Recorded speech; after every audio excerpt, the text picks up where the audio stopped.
Okay, let's go over the test first. So I'll do it kind of quickly. So I still need to make a more formal rubric.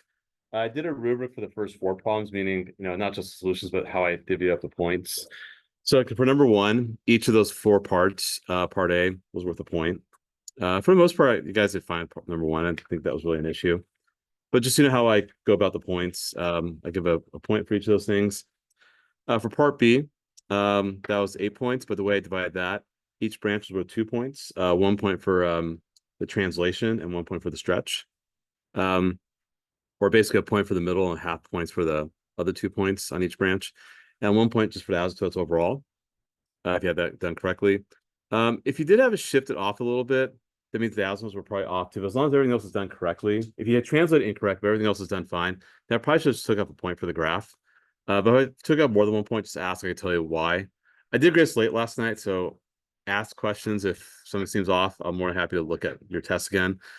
The domain had to be written correctly, so it's all real except certain numbers, right? To make it easy for yourself, just choose an asymptote that you can identify, like pi/2 is definitely one of the asymptotes, right? And then use the period times n. The period times n, or k, any letter you want, I don't care. But that letter represents any integer. So the separation between the asymptotes is clearly 3 pi, because that's a period. So that's what you got to do. That's it. It's that simple. So hopefully that makes sense for that one. And it ranges all real numbers, right? That's not that hard. So yeah, and again, I told you guys we'd have a tangent, either sine, cosine, or tangent, right? I told you guys we'd have that. So anyway, that's what's happening there. For number 2, that's an inverse trig function. That should be pretty easy as well. Just shift the 2 left, pi down. Not that hard, right? Graph 1 period of it. And of course, give me a domain range. Not that hard. That one seemed to be fine. Missed points. Just talk to me. I'll tell you why you missed points. For number 3, you had to draw a triangle. Some of you guys, a handful of you guys do not draw a triangle. And I'm not sure, to be honest, how you do it if you don't draw a triangle. So you got to draw one. It's giving me the second quadrant because your x is positive, but the numerator is negative, of course. So overall, it's negative input. Now, for inverse cotan or arc cotan, you're giving Q1 or Q2, not Q1 or Q4. It's not like inverse tan. It's like inverse cotan is a little different. We cleared that misconception during class a week or 2 weeks ago. And yeah, just put the sides appropriately, use Pythagorean theorem to get the hypotenuse. You want the secant, which is reciprocal of cosine. So instead of a over h, it's h over a. Does that make sense? That's good. Okay. For 4, now it was getting close to midnight when I was grading this, so I didn't go to bed till about 1 in the morning. So I got 6 hours sleep, so I'm okay. Woke up around 7, then just went straight here. Anyway, for number 4, ask questions if you're kind of confused why you might have missed points. The first step is move the -2 over, right? So that was a half point. Then another point was doing inverse cosecant. That's great.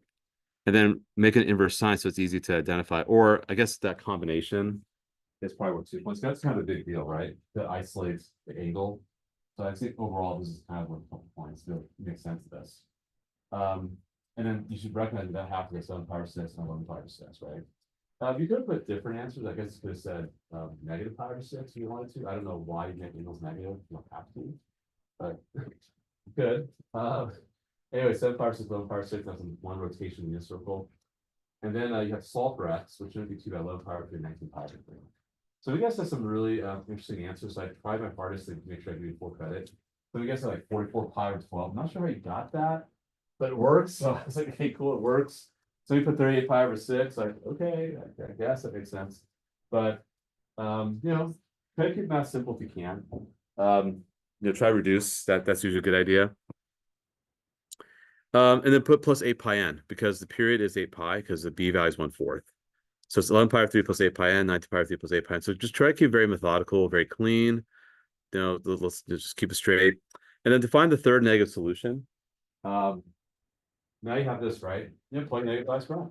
Start with -1. If I start with -1, that's negative 8 pi, which is -24 pi over 3 when you find the LCD.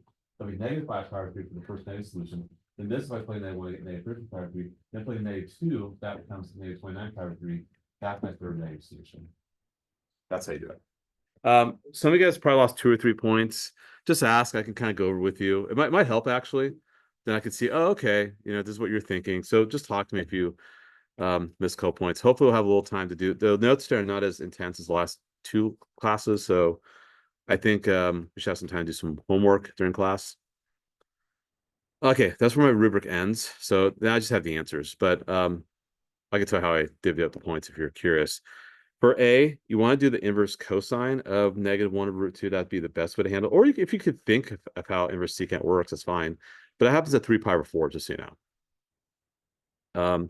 Now that's part of our default range from 0 to pi. And then take the cotangent, that's -1. So essentially, I think I made the first step 2 points because it's kind of a big deal. And then cotangent 3 pi over 4 is worth a point. Now, some of your answers may have been off by like a plus or minus sign, so I took off a point for that. For example, some of you guys put 3 pi, or like some of you guys put -√2/2 for part B. And that's probably because you're in the wrong quadrant. Remember, the default range for inverse cotangent is 0 to pi, not -pi to pi like inverse tan. It's different. So you got to do sine 3 pi over 4. Some of you guys are doing sine -pi over 4. So you lost a point for that as a result. For C, someone put plus or minus. Sorry if whoever that was. I took off a point. So I'm not sure if it was just from our G period. For C, -pi over 2, just make sure you got an odd multiple of pi. So it's going to be the negative x-axis. So that output's -1. Then do the inverse cosecant, or it's inverse sine, same thing. You get -pi over 2. And lastly, for D, 16 pi over 3, that's 2 revolutions, and then 4 pi over 3 after that. That should be y over x, or √3. Okay, questions? Okay, here, just be very mindful of how you write this. Now, if you put x plus 3 and I took off a point, talk to me, I'll give you a point back. So Kieran, I'll take care of you in a little bit, because that does work. It's a little hard to see. So this is actually goes with this one. Hopefully that made sense. So this is at -1. So my curve's going to look like this. That guarantees a -a value and a -h value, right? Guarantees both. So we get that. And the b value is pi because the period's 2, right? Because you're traveling 2 units. Go peak to peak, whatever you want to do. Makes sense? We're good? Okay. Alrighty. What do you think here? If you started here, that's fine too. That also would have worked. That'd been fine. For 7, one right as a cotan. Okay, great. So in order to do that, you have to flip. You have to put a negative out front. Very important. Put a negative out front. And also, the period is pi, so it's 1/2. And of course, you have to shift 2 pi to the left. So, and why do I shift 2 pi to the left? Because I want h to be negative. Now, technically, h could have been 0. But that wouldn't satisfy the conditions I set forth in this problem, right? I wanted h to be negative. So that's what I wanted. And of course, you had no choice but to make a negative because of the way, because that's for a cotan, it's reflected. So does that make sense for that one? And the b value is 1/2 because the period's 2 pi. Remember, pi over b is a formula for period of a tangent or cotangent graph. For 8, I asked for a secant. So what we could do is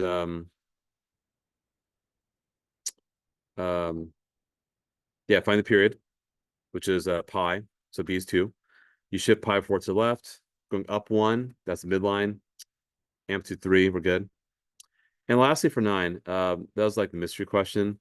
Yeah, that's not too bad. That should be pretty straightforward. I think that's a-okay. Remember, we can't log negative numbers, so you have to keep it positive. C is the only one that does that. That's really the only reason you have to say for that. The other ones will not give purely positive values for sign, right? Like, and 0 doesn't count. 0 is not positive or negative. You can't log 0, right? Because if you log, I know we haven't done logs, but the expectation is that you know logs, right? Because you learn logs and algebra 2 trig honors.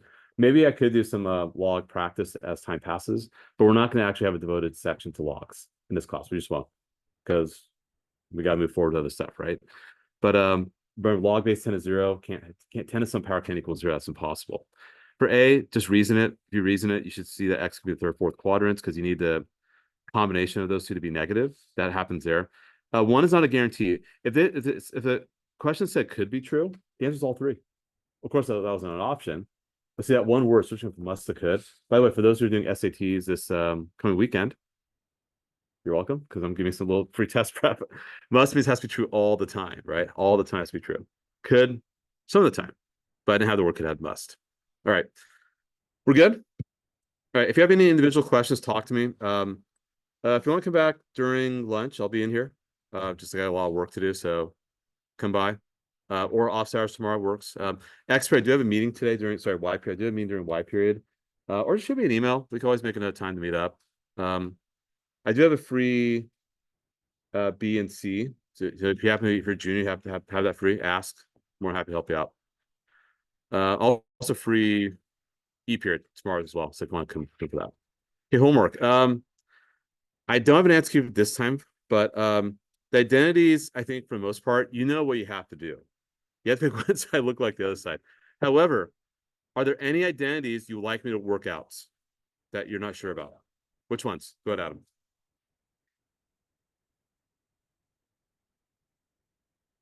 Okay, I'll do 9. Oh boy. 9. You would ask that, wouldn't you? All right, I'm just kidding. Right.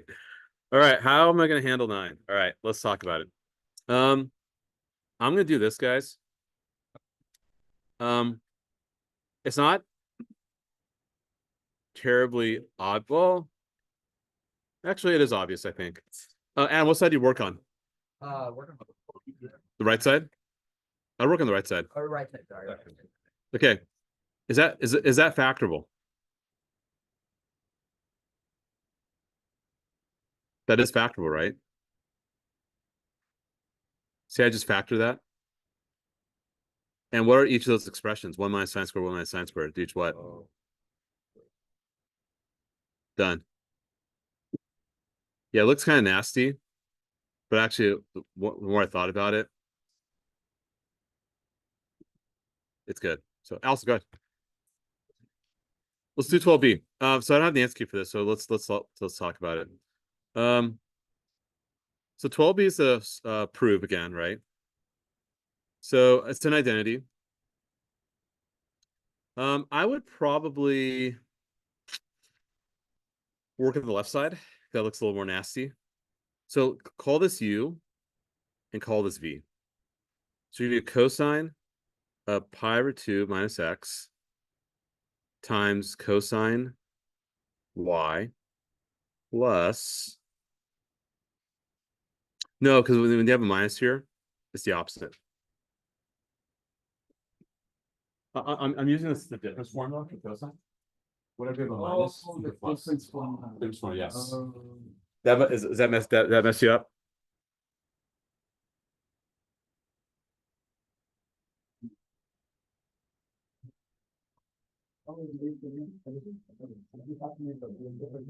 Okay, so far okay.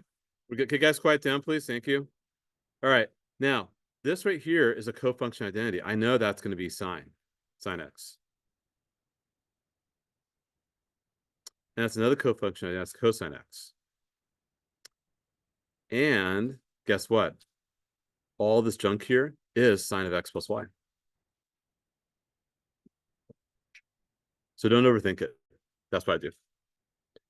The right side, I have no, if I start with the right side, I have no, well, I guess I could figure it out. It'd just be a little more complicated. I'd say sine x equals cosine pi over 2 minus x. I guess I could have worked to the right side. But the left side just seemed to be easier to work with. So, and then A, that's just using the sum formula for tangent. You should get that. I think 12A should have been pretty straightforward. Um,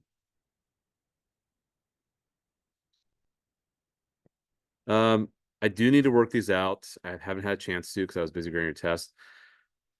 But any questions, anything you guys are stuck on? Actually, let me do, these are just more just, well, let me just draw this really quickly and ask questions if you're stuck. I'll have to make the answer key later and share with you guys in that time. So this is Q3. And that's Q2. So that's gonna be this. That's -7 and 25. So that's -24. So that's A.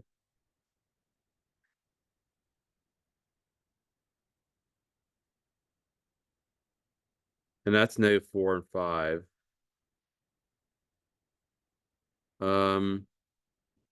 Yeah, and then at this point, you guys know what to do, right? I'm not worried about it. You guys good? Yeah, right. Okay. So we're good with 1 and 2 for B. Um, Chapter 8, any other questions? How about we do this one really fast? Number 1. Um, did you guys do this first, guys? Guys, quiet. Guys, quiet, please. I think I'm talking. Awesome. Do you guys do this first for number 1? You factor out tan, and then you say tan x equals 0, right? And you say sine x equals ±1. That's going to happen at pi over 2 and 3 pi over 2. However, those are extraneous. Why are those extraneous? Can you take tangent of pi over 2? It's undefined. They don't work. And that happens at 0 and pi, which is true. So that's your only answer, 0 and pi.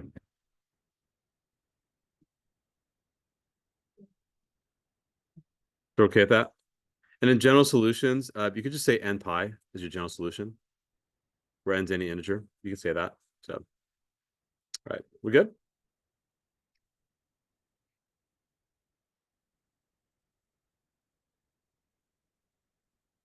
All's good? Okay.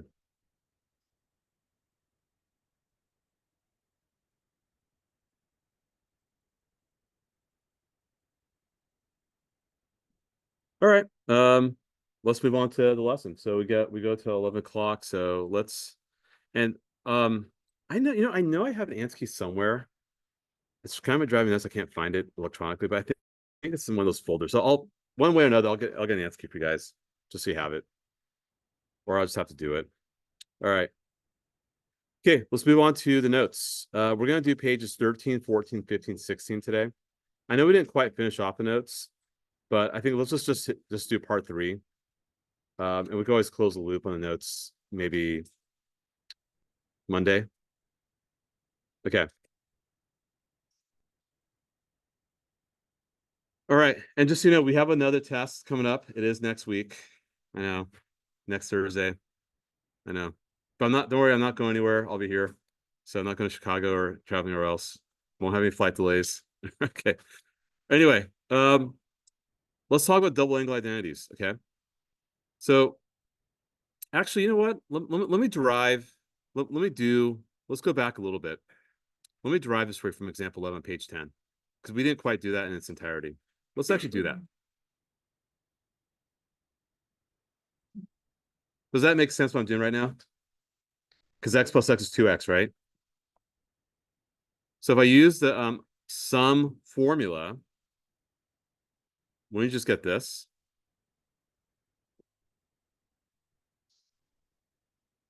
right? Because you do sine u times cosine v plus cosine u times sine v, just reverses. But u and v are identical. So what's going to happen? Don't I have two identical expressions here? So I can just consolidate it like this, right? So that's a double angle identity. I will not give that to you, but I will give you the sum formula. So just utilize it. That's all. Just utilize it. So I will give you the sum formula, but you have to replace u and v with x and x and derive it. I know you guys are capable of doing that, so I'm not worried about that. So for cosine 2x, it's the same thing. You do exactly the same thing. You do cosine of x plus x, which is cos x times sine x minus, not plus. Otherwise, then you'd have it would equal 1, right? Sorry. Oh, geez. I was doing the wrong formula, guys. I was doing a sine. My apologies. My apologies. I meant to say cosine x times cosine x. My apologies. Okay. And then you can simplify it like that. So that's how the double angle identity is derived. Very simple derivation. How are these other two? How do we get these other two here? Oh, sorry, they don't show you the other two. We got to drive it. What would I do to get variations of this? What could I do? replace the Pythagorean trig identity to change this up. What can I replace cosine squared with? Totally, 100%. Thank you, Thomas. So I get 1 minus 2 sine squared x. Or, what if I replace the sine square with what? 1 minus, yeah, totally, 100%. So get that. So those are two other variations of cosine 2x. There's 3 possibilities. You will need to be well versed with all 3. When you start getting into more advanced trig identity, like proving identity questions, sometimes you have to determine, oh, well, which one of these 3 do I have to use? It all depends on what you want to get to the side, like what the other side has and what you want to transform it to. Or an equation. Sometimes you have an equation you have to solve that involves a double angle. But maybe you have a bunch of cosines, then use that last one. Maybe a bunch of sines, use that other one. Sometimes the cosine squared minus sine squared might be the best option. It just depends on the situation you're given. So there's a little bit of critical thinking that happens where you have to kind of take a step back and say, okay, what do I need? What's going to be the most efficient way for me to solve this problem? Which of these variations should I use? So we have 3 options. Okay, for tangent, let's talk about that one. So to derive that one, that's also pretty easy. You tan x plus x. So wouldn't that be tan x plus tan x up top? And what's down below? Yeah, exactly. And then you can consolidate it, right?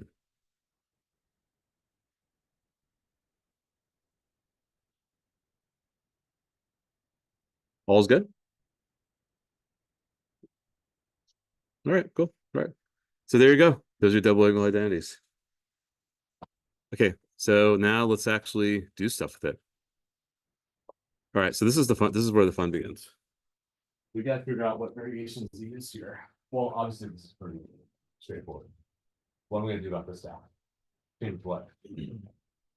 Do sine x, cos x, right? Oh, I gotta plug my laptop.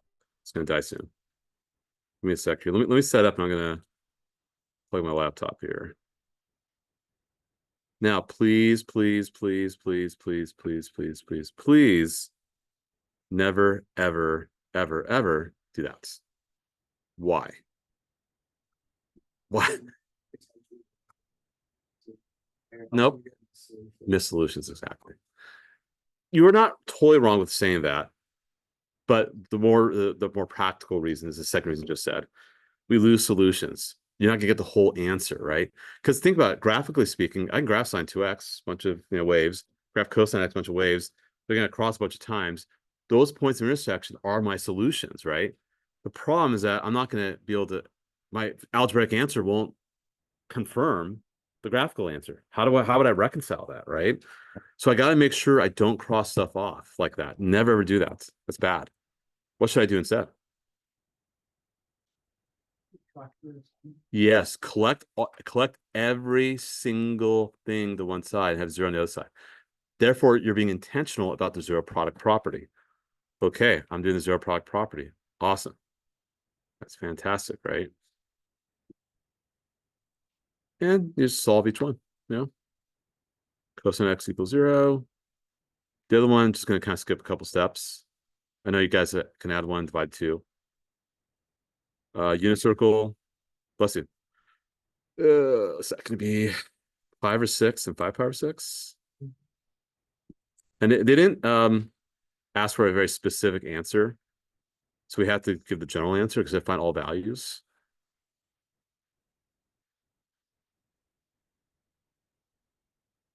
And here x equals pi over 2 and 3 pi over 2.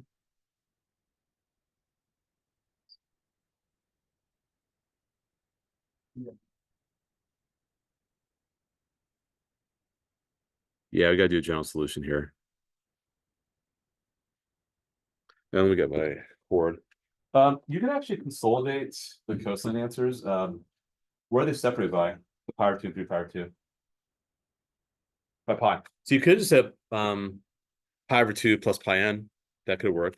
Or you could got more creative and said n pi over 2, where n's an odd integer. But you do, I am going to ask you guys to not assume, I'm not a mind reader, unfortunately, which I was. And I exactly know what my wife and kids want all the time. So no, I'm not a mind reader, right? So I don't know. So you got to tell me that n is any integer. You got to say that. So I want you guys to be explicit about that. You want to get kind of fancy? Like you could totally get kind of fancy here and say, oh, switch colors. My bad. Yeah, you could have said, yeah, that's gonna be n pi over 2. You could totally say that, but then tell me that n is any odd integer. That's fine. You totally could do that. In fact, actually, that might make for a great multiple choice question. Like, hey, what would be one of the possible answers? And then you have to kind of like figure, oh, I got 2 pi n, but if I switch it up, that answer makes sense. Anyway, but just be on the safe side as a free response question, general solution. Find the answers within the first rotation of the unit circle and put plus 2 pi n, assuming that the period's 2 pi. I mean, the angle you're solving for, the coefficient of x was just 1. Then you could do that. Okay, makes sense. Okay with that? Right. Also good. Oh, great question. Sine cosine, we don't have to worry about that because the domain's all real, right? So we don't have to worry about that at all. That's not going to happen. We're not going to be dividing by. I mean, if there's a potential to divide by 0, but I don't have any fractions either, right? Yes, I should always check. You're 100% correct. I should plug in 5 pi over 6, pi over 6, pi over 2, 3 pi over 2. I should have done that. But the reason I didn't bother to is because I don't have any denominators and sine cosine domain's all real. Use your for tangents. Well, the other ones, right? Yeah, you should check. Especially if you have something on the bottom of a fraction. Yeah, I should check. Sean? Should get extraneous solutions like if you start introducing a bunch of squares in here. That too. Yes. Like, in the next one. Maybe. Let's find out. I don't know. Yeah, actually, that is true. If you have to square both sides as a step. Yeah, Allison, sorry I didn't make that clear. If you have to square both sides as a step, that could potentially happen too. But I don't think we're going to see that here. But great question. That's awesome. Okay, cosine 2x. I have 3 variations. What variation do you think I should use? Yeah, because it got the sign there, right? So let's just see that variation, right? So 1 minus 2 sine squared x plus sine x. Now I'm going to multiply both sides by -1.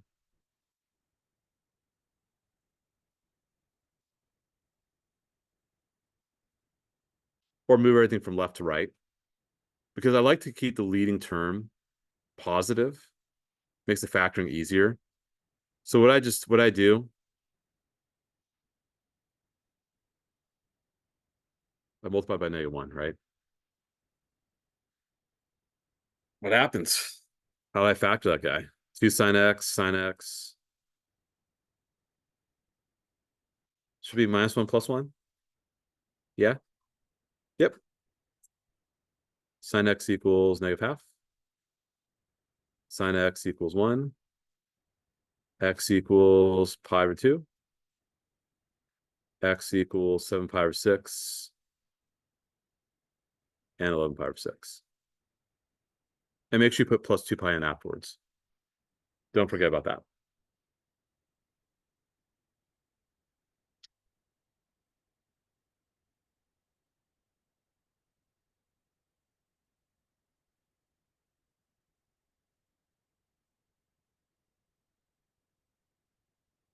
So all values of x. So that means it's a general solution.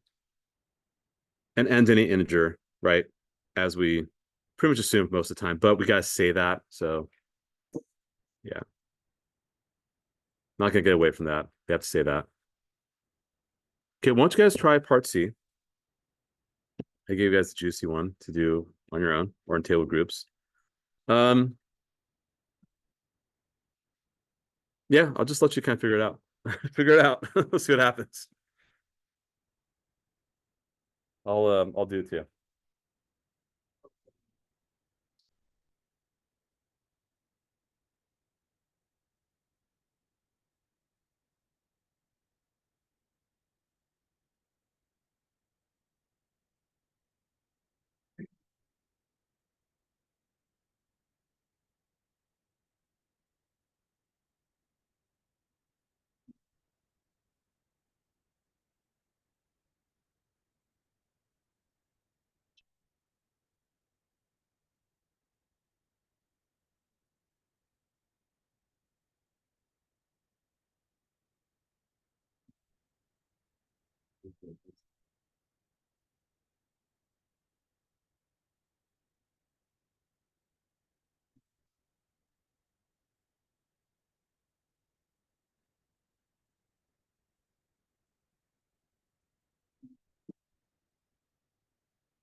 This is nuts. This is crazy. What's going on here? Give me a moment.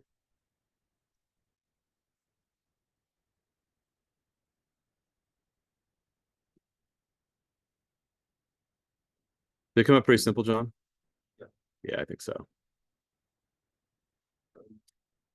You skip pi over 2? I could be wrong. I could be wrong. Hold on. I could be wrong. No, I'm probably wrong. I'm wrong. No, I'm not wrong. I hope so. You got what? I got 0.5. Hold on. What did I do wrong? Oh, you're right. You're right. You're right. You're right. I made just a dumb error.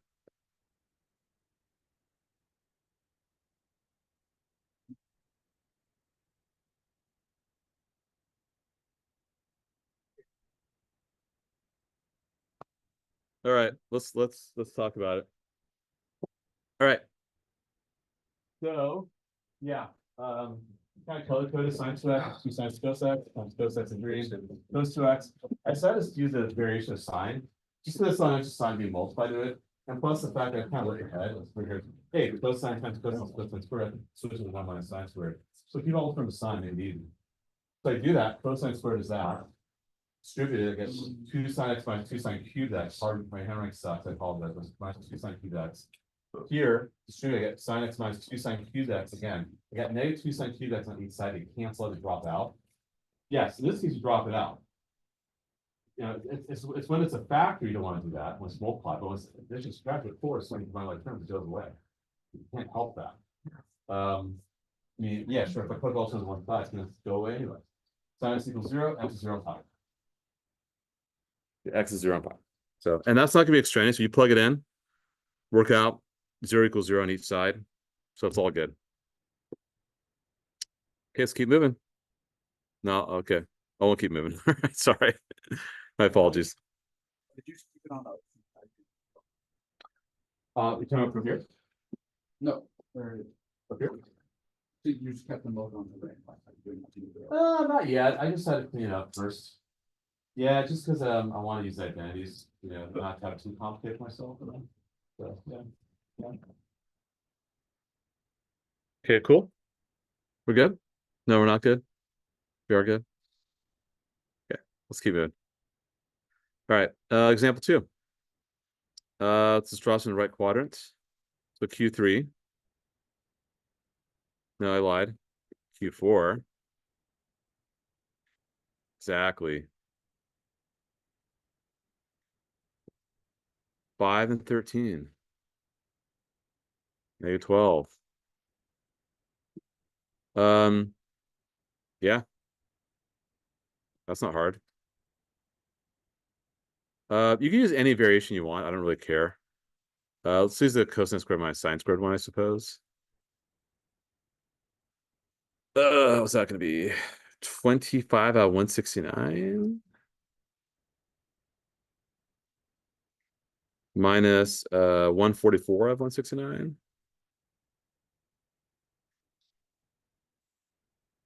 which is negative 119 out of 169. Think so. Yeah. Okay. Okay. And then here, that's I kind of forgot this one. 2 tan theta over 1 minus tan squared theta. You do have to have that memorized, guys. I'll give you the sum formula. You can derive it. That's gonna be what? Negative 2 times negative 12 fifths over 1 minus parentheses 144 out of 25,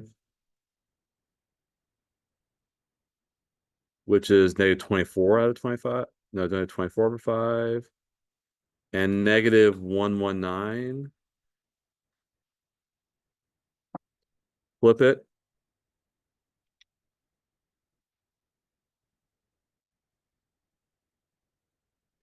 You should get 120 over 119. And by the way, that becomes 1 and 5. How do you know if you did these right? I think I showed you guys yesterday that you could do the inverse trig function, inverse cosine 5/13, and also inverse well, no, just that to find the angle, and then plug it in. If you think about it, theta is between 270 and 360, right? So for example, I don't know what it is exactly, but what if they were like 300 something degrees? You double it. So let's say theta is 300. Let's just assume that. I know it's not true, but let's say theta. What's 2 times 300? 600. What quadrant is that in? Go around once, 360, half rotation, 540, probably in the third quadrant, right? We're in the third quadrant, so it's in positive negative. Good. And positive negative. So it looks pretty good. If you want to be sure, you really want to be sure, then you do this. And I told you when I took this when I was your guys' age in 1993, so about 31 years ago. Or something like that when I took his class. A long time ago. We had to do a test called the SAT subject tests to get into UCs or colleges. And I didn't remember these formulas. I have better things to do with my life. But still, I had to do one of these tests, right? And so what did I do? I did inverse cosine of 5/13. So it was multiple choice test. It was like 50 multiple choice question you had to do in an hour. And he had like the precursor to this calculator. That's in radians. Let's switch that to degrees. Just so you can see. Yeah. But see, it says 67.38. Why does it say 67.38? Because what's the default range for inverse cosine? 0 to pi. But we want this answer in the fourth quadrant. How would I make an adjustment for that? What would I do? Not quite. So that's 67.38 degrees, right? What's the reference angle? Same thing. Exactly right. Isn't that, wouldn't that be the equivalent angle in the fourth quadrant? So if you do 360 minus that number, that's what we were supposed to do at the end of the previous unit, those notes, but I didn't go over that with you guys. So we can talk more about that on Monday. So that's truly my angle. Times that by 2, and then do the cosine of that. And remember, like, what did I get? What did I get? I got one. What was it again? What was the answer for cosine 2 theta? I forgot already. Negative what? Right, negative 190. Yeah, so I do negative 119 divided by 169. Look at there. Or the tangent of that angle.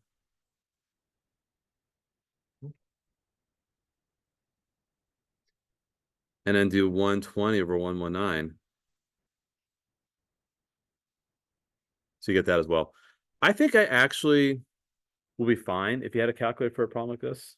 I don't think I mean, just to verify your work, because you have to show me the work anyway. So it's not like it's giving you any advantage.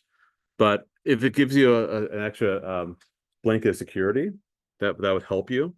I'm cool with that. But that's how you can verify your work. And this is all being recorded. So you can kind of like fast forward. Say, how did Miss Reed do that? I forgot. So guys just fast forward to this part and see it for yourself if you need to see it again. But that's how I did it. I did an inverse trig function. Okay, let's keep moving. We still got some more time. All right, so I need to kind of speed things up a little bit. All right, let's talk about this. Ooh, boy, these are crazy. Here's some crazy stuff. Okay, how do I prove this guy? What do you think I'm going to do? Yeah, thank you, John Kieran. Perfect. So this comes your U. That comes your V. So you can sine of 2x plus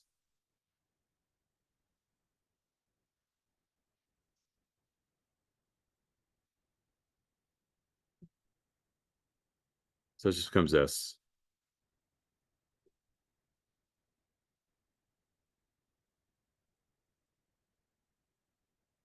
Boom. There you go.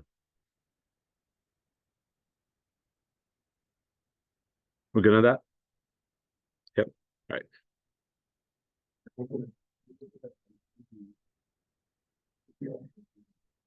No, not necessarily. What you want parentheses around these here? Yes, no? When you do two cosine. As well, it just gives out to us. No, no, no, no, no, no. Oh, I see. Okay, I see what you're doing. Okay. No, it's like this is one term. And that's another term. These are like terms. I got two of them. Like what if I have xy plus xy? That's just 2xy. I wouldn't make it 4. It's think of this single entity. That's what you gotta do. I understand what you're doing wrong, but yeah, you don't want to do that. Okay. Um, let's talk about B and C. So what you want to do here is make that sine of x plus 2x.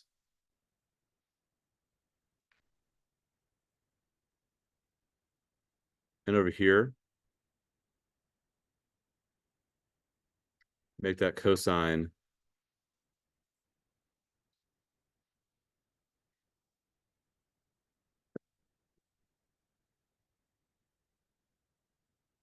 go and try those two on your own. We'll check in a few minutes. And then we'll talk about power reducing identities and wrap it up.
Part B is a fun one.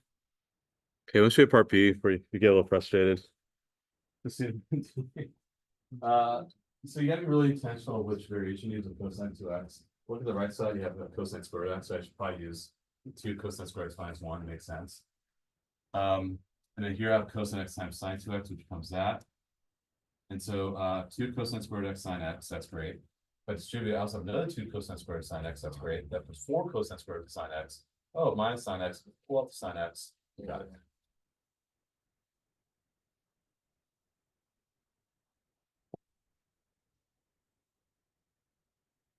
Okay, hopefully that makes sense for that one.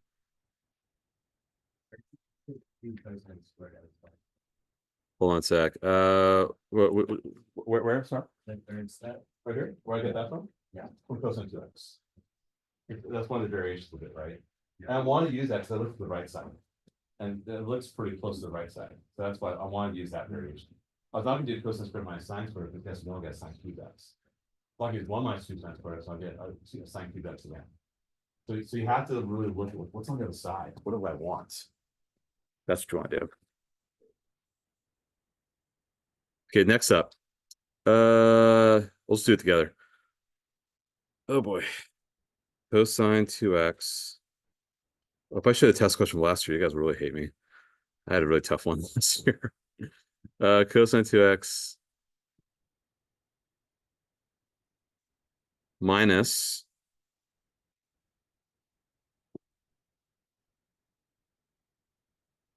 does that make sense?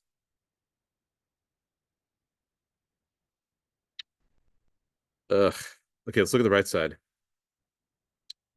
I've got myself a sine 8 sine squared x. So I'm going to change to 1 minus 2 sine squared x then. Now, if it doesn't work, it's okay. You go back to the drawing board and try again. But I feel better about doing that. Just knowing what I see on the other side, right? And by the way, this is going to be 4.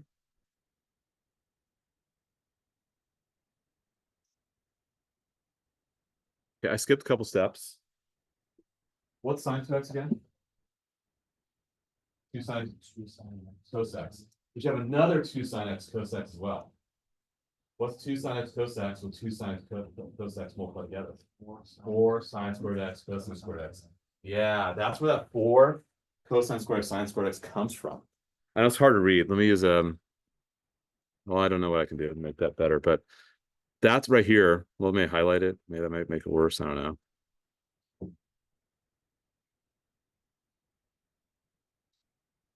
Not if that helped. So, okay, now FOIL that expression. That's going to be.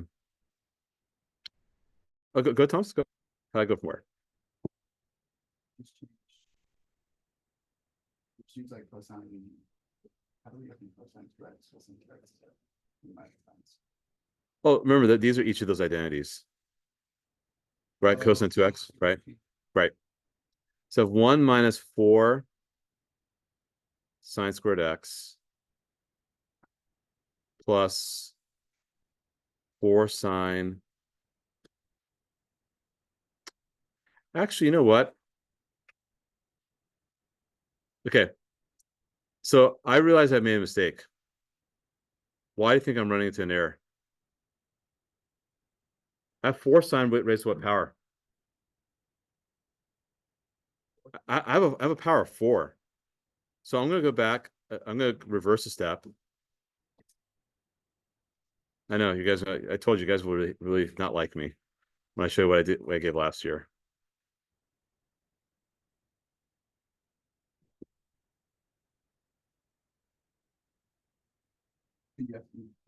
Yeah, exactly. See, I did 1 minus 2 sine squared x. You can do that. Why not? Same thing.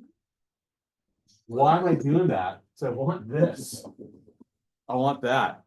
Because then I saw, wait, that would be lovely if I had another negative 4 cos squared sine squared, and I get negative 8 sine squared cos squared. That'd be lovely. That's what I'm doing. So now I got myself this. I have 2 cosine squared x plus 2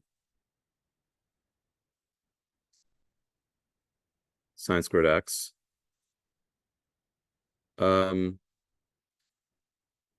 Plus then a negative 1. Then a minus 4 sine squared x cos squared x, and another negative 4 sine squared x cos squared x.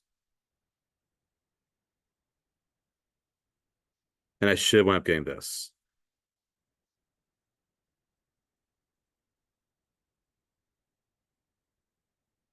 And let me color code so you know exactly what's happening. So this right here is this right here.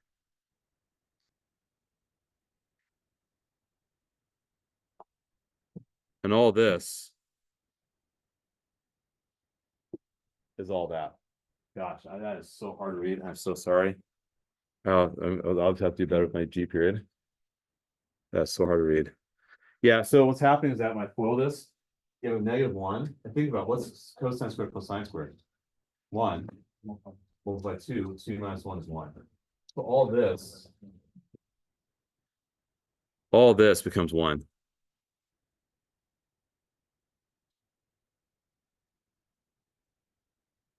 And all that.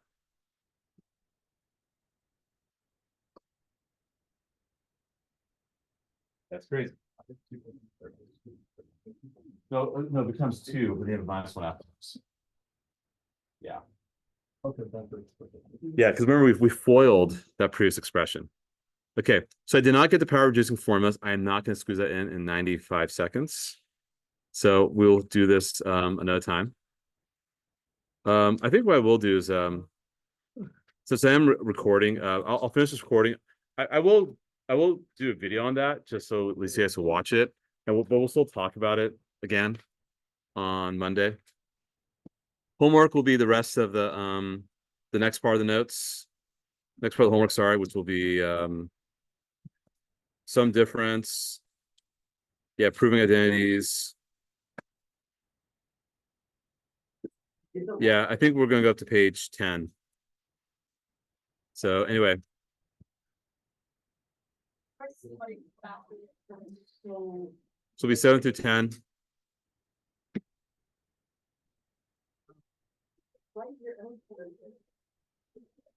Actually, I don't know.